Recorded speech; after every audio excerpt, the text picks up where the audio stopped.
divisions to fix.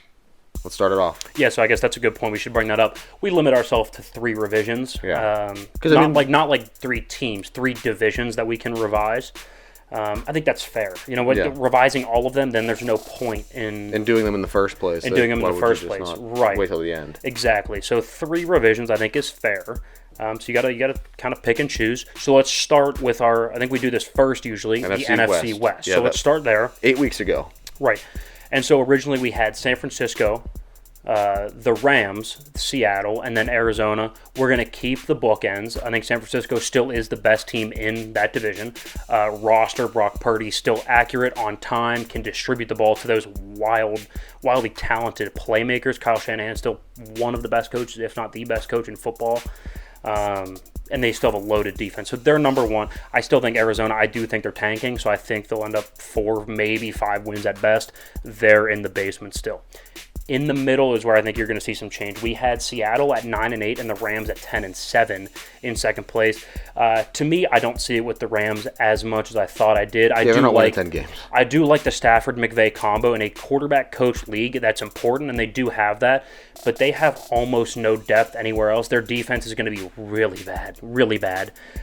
So for me, I think they drop down to 8-9. And conversely, I think Seattle has shown a lot. If their young guys are going to get better, we had them at 9-8. I think they can get another win. I think they do break the double-digit win barrier and go 10-7. That feels right. Even if Geno Smith isn't what he was last year, even if he falls back, regresses to the mean a little bit, he's still going to be a very, very competent quarterback.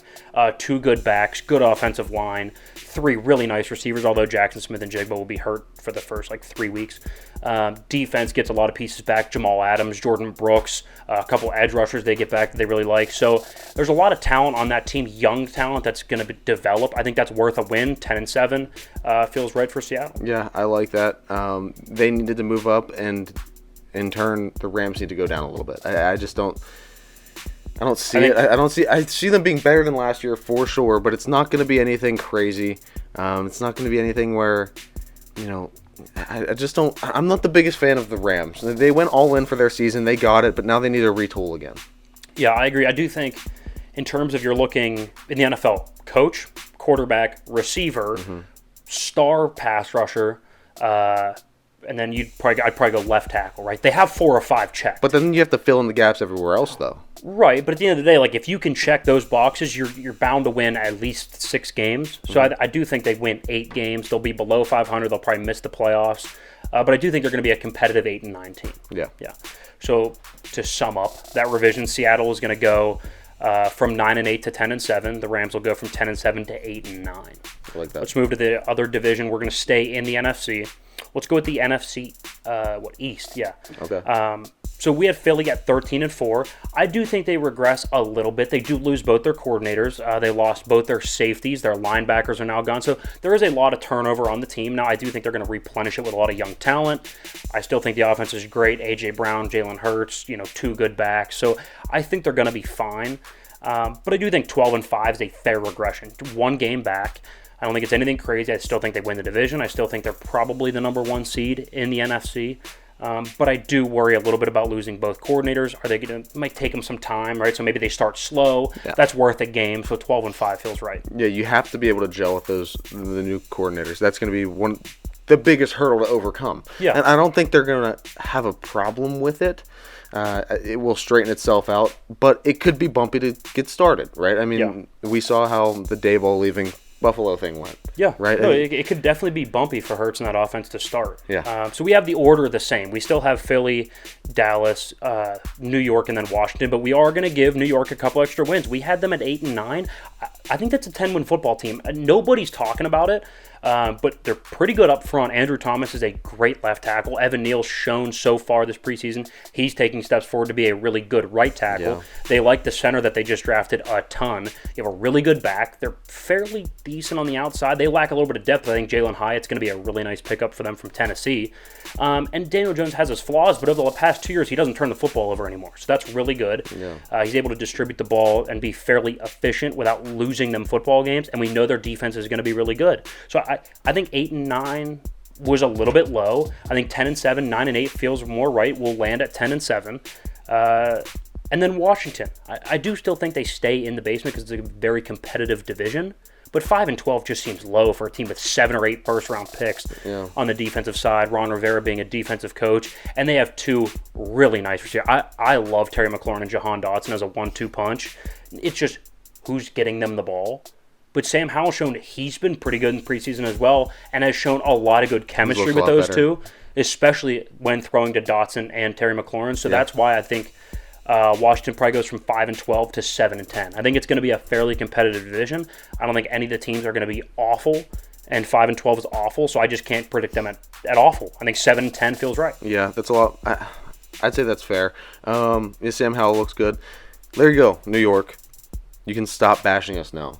Yeah, we did get a lot of hate from the Giants. I think they're flying under the radar. I think their schedule's not overly brutal. I think 10-7 is so doable. All right, I like that. So what's that finalized division there? If we're going Philly from 13-4 to 12-5, still number 1. We'll have Dallas, and they get 11-6. The Giants at 10-7. We had them at 8-9 previously, and then from 5-12 to 7-10 for the Commanders. Good, like it. All right, let's pop over to the AFC. The AFC South. So we had Tennessee at 8-9. It's hard for me to believe that a Mike Vrabel coached football team is going to be bad.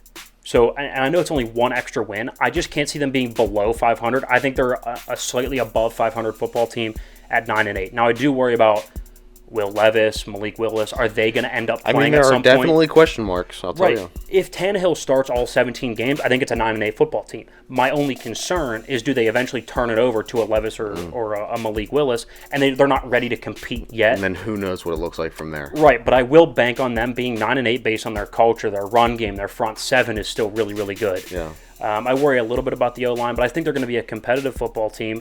No shakeup in the order here, but in terms of record, that's a little bit of a shakeup. And then Indianapolis, I'll give them an extra win as well. I've liked what I've seen from Richardson, although sporadic, although not quite as efficient as you'd like, wildly talented. He'll be able to just run around, make plays. I think his playmaking ability is going to be worth a win, so that's why I'll bump him up 1. Yeah. And also, look what Shane Steichen's done. Made Herbert really, really good. Made Jalen Hurts really, really good. Like, it's hard to believe that from week 1 to week 17, Anthony Richardson's not going to get exponentially better, and he'll be able to win you a game late in the year that you didn't see him winning from week 1. Right. I agree with that. He has such a high ceiling, and his potential, he has the potential to be so good. Yeah. And it's really going to hinge on him.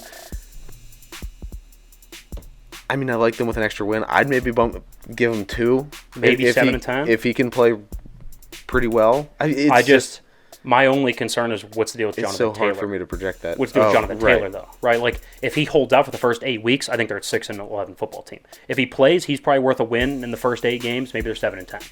Yeah. So I think it just all hinges on Jonathan Taylor. Indianapolis is tough to predict right now. They are very tough to predict because there's a lot to like. Shane Steichen's really, really good. I think Michael Pittman's underrated. Like, Anthony Richardson's super talented. He has a ton of talent. Yeah, he's so talented. Jonathan Taylor, if he plays, is really good, but we just don't know. We just don't know with Indy, so I don't know. We'll see. That's why it's going to be But to sum up, we still have the Jags in first at 12-5. Tennessee gets a bump from 8-9 to 9-8. Same thing with Indy, gets a 1-win bump from 5-12 to 6-11.